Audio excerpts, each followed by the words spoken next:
Sasa ndugu zangu wane, bado tunaendelea na kile kipindi chetu pendwa cha chumba cha mahojiano. Sasa leo nipo na Majizo. Bila kukupotezea muda, bila kukuchosha, na mimi bila kukuchosha wewe, hebu twende moja kwa moja live. Sasa Majizo, tunaona wasanii wengi wamebezi upande wa kile chama. Yaani kiufupi wasanii wa bongo wengi ni machawa. Hivyo basi mashabiki wameona kwamba wasanii kama wamewasaliti vile, wamebezi upande wa chama.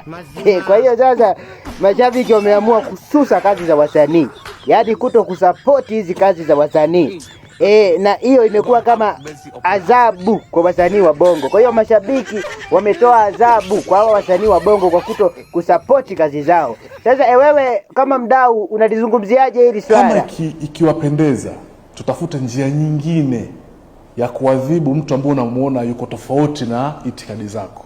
Kwa hiyo sasa Majizo, wewe unalizungumziaje hili swala la wasanii wengi kuwa upande wa Chama cha Mapinduzi, yaani CCM? Unalizungumziaje hili swala?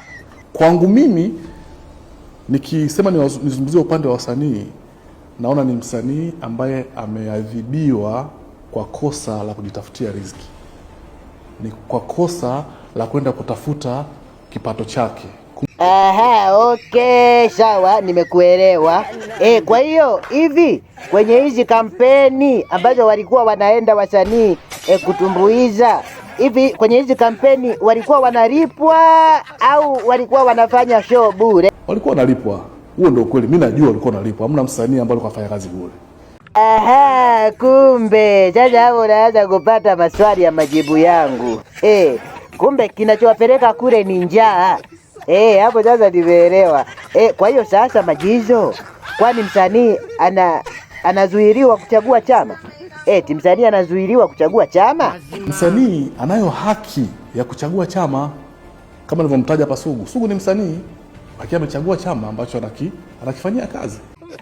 Okay, sawa. Hapo tumekuelewa vizuri kabisa. Sasa hivi tulikuwa tunasikia kwamba Nay wa Mitego alipewa hela na kile chama. Wanasema kwamba alipewa milioni 100 ili yani aame alafu apunguze makali. Na Nay mwenyewe alisema kwamba yeye hayupo upande wowote. Yaani kiufupi yeye ana chama. Hivi ni kweli Nay wa Mitego ana chama kweli? Tulikaa tukaongea mimi na Nay.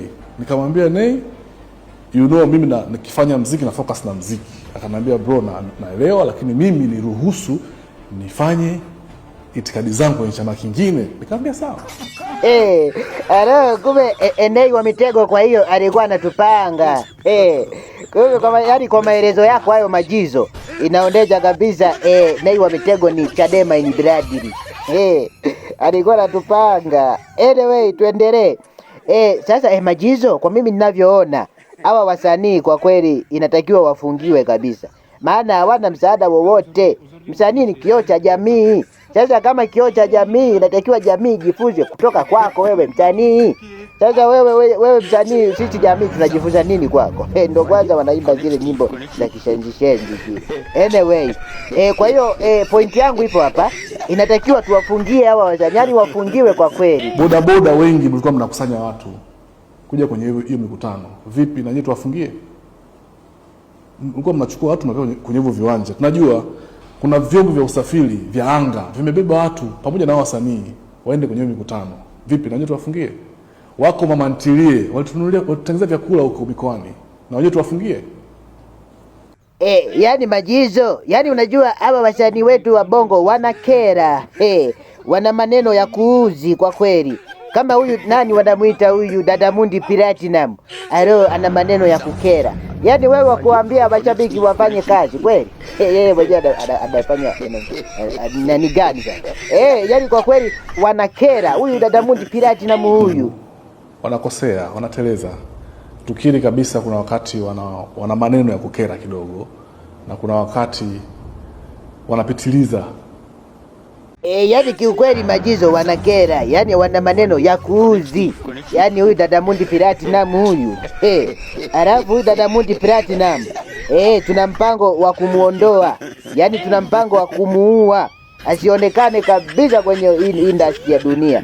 Yaani kiukweli tuna mpango wa kumuua, na kumuua kwake huyu tunamtumia Zuchu. Tunampa sumu, anaenda kumwekea kwenye chakula. Kuisha habari yake. Kuisha. Ni kweli tunataka tumuue kabisa asiwepo katika industry? Tujiulize, ni kweli tunataka tumuue Diamond? Yaani unauliza majibu tena? Wakati nishakwambia. Sisi tukisema jambo letu huwa turudi nyuma. Ndio tumeshasema tunamuua. Tuna mpango wa kumuua, wa kumuondoa kabisa kwenye huu uso wa dunia, asionekane, asipatikane kabisa. Labda wewe tukupe nafasi ya maneno ya mwisho ya kumwambia. Tukupe chance, final chance ya maneno ya mwisho labda ya kumwambia kabla sisi wauaji hatujaenda kumuua. Na waombea radhi kwa niaba yao ili kiwanda kiendelee kusonga mbele. Sasa kwenye hilo jambo la kusamehe, mimi peke kivyangu siwezi kuamua. Labda nikajadiliane na makatuni wenzangu, alafu tujue namna ya kuwasamehe. Lakini ninavyowajua wale, sidhani, yaani naona kama watawapa masharti magumu. Wewe wataweza kawaambia labda waame chama. Ila jamani, anyway, ngoja nikajadiliane nao alafu tuone namna ya kuwasamehe ili tuwaweze kurudi kwenye chati. Wasirudie tena, tukiwasamehe wasirudie tena. Ndio tuchachema hivyo. Wakirudia tena adhabu kali itachukuliwa. Aidha watatoa faini au vyote kwa pamoja. Aidha faini milioni 100 au vyote kwa pamoja, au kifungo cha miaka 60. Haya, usisahau kulike, kucomment na kushare na kusubscribe channel yetu. Asanteni sana.